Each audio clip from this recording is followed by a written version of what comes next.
Antoine. Les vraies voix Sud Radio.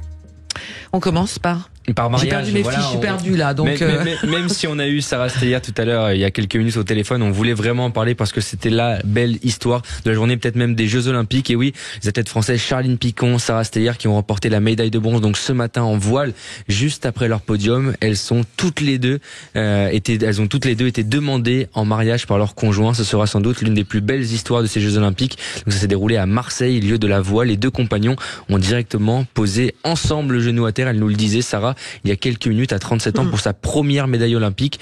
Elle a dit oui, car pour elle, ça devait dépendre du résultat. Elle l'a dit, moi, c'était l'or ou l'argent pour que mon mec m'épouse. Donc je me suis dit, c'est foutu, mais finalement, les deux conjoints se sont ensemble réunis, et même avec une médaille de bronze, ça va célébrer peut-être un futur mariage dans les mois à venir. Ah, c'est très bien. Peut-être elle se mariera avec la médaille. Peut-être. Peut-être. À Marseille, peut-être. À Marseille. Oui. Ou à Royan. Ouais. Sur la robe de mariée. Oui, très bon endroit. Deuxième mot. Oui, il est un peu moins gai, celui-là, c'est le mot plainte, parce que comme la DJ Barbara Butch, la DJ française lors de la cérémonie d'ouverture, c'est Thomas Joly, le directeur artistique de cette cérémonie, qui a porté plainte auprès de la brigade de répression de la délinquance contre la personne, expliquant être la cible sur les réseaux sociaux de messages à menaces et injures, critiquant son orientation sexuelle et ses origines israéliennes, supposées à tort. Une enquête a été ouverte. On rappelle que la maire de Paris, Anne Hidalgo, a apporté son soutien à Thomas Joly. C'est vraiment le rendez-vous des haters, comme on dit parfois. Ah oui, c'est sûr. Et puis Anne Hidalgo a dit, ce fut pour Paris une fierté, un honneur de pouvoir compter sur son talent pour magnifier notre ville et dire au monde ce que nous sommes. Hier, aujourd'hui et demain, Paris sera toujours aux côtés des artistes. Est-ce qu'on peut passer à autre chose que de revenir sur la cérémonie d'ouverture un jour, peut-être? Ça serait pas mal. On est au-delà des haters, quand on menace de mort, quand on veut tuer quelqu'un et que mais il y a des lois. On essaye de mettre son adresse sur Twitter et de lancer des menaces. Patrick Vignal, vous l'ancien élu que vous êtes, ce déferlement de haine qui arrive comme ça, simplement suite à une cérémonie qui est artistique, ça vous inspire quoi? Vous savez, ça m'inspire qu'on a quand même une société qui est de plus en plus clivée. Et vous, chère Christine, qui faites des mariages directement à la radio, si vous pouviez m'aider à marier Laurent Wauquiez, Jean-Luc Mélenchon, Olivier Faure, Marine Tondelier, Emmanuel Macron. Enfin, je suis ravi d'abord de saluer vos invités, particulièrement Marie-Claire.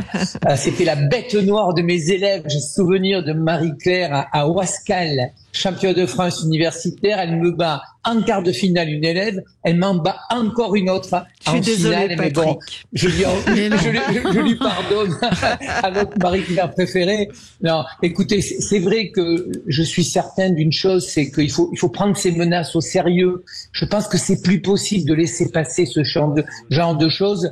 Ces Jeux Olympiques nous montrent que la France peut s'aimer, nous montrent que les Françaises et les Français, qui peuvent être des Gaulois réfractaires, c'est pas moi qui le dis, c'est un certain Emmanuel Macron, sont capables aussi de faire corps, de faire union. Et c'est vrai que quand je vois les Fidjiens, rappelez-vous, le rugby à 7, qui se mettent à genoux pour recevoir la médaille. Quand je vois l'entraîneur de l'équipe de France qui fait rentrer Antoine Dupont à la fin pour marquer un essai, je me dis que tout n'est pas perdu et j'aimerais, chers amis, que la classe politique ait un petit peu de hauteur et d'allant, comme les sportifs de haut niveau, notamment en judo. Vous savez, en judo, quand vous perdez, vous prenez une fessée, vous saluez l'arbitre et vous saluez l'adversaire qui n'en est pas un, qui est un partenaire. Voilà comment devrait marcher la classe politique, mais on en est très loin. Attendez, on va revenir parce qu'on a encore un mot des JO à faire. Juste pour finir, parce que c'est important.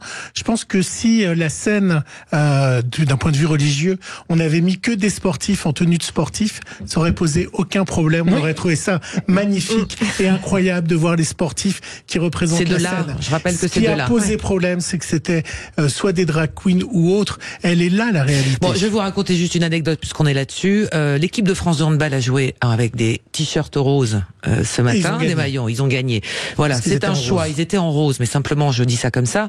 Immédiatement sur Twitter, enfin sur X, un déchaînement de réactions pour dire c'est quoi ces couleurs. La France, c'est le bleu, c'est le blanc, c'est le rouge, et je ne vais pas plus loin dans ce qu'on a pu lire éventuellement. Voilà où on en est, et parfois c'est fatigant. Ouais. Dernier mot, diffuseur. Oui, justement, le diffuseur officiel a repris ses caméramans pour éviter les stéréotypes et le sexisme. C'est Yanis Exarchos, le directeur général du diffuseur officiel des Jeux Olympiques de Paris 2024. Son objectif est clair, mettre en valeur les athlètes féminines pour ce qu'elles sont, des sportives de très haut niveau.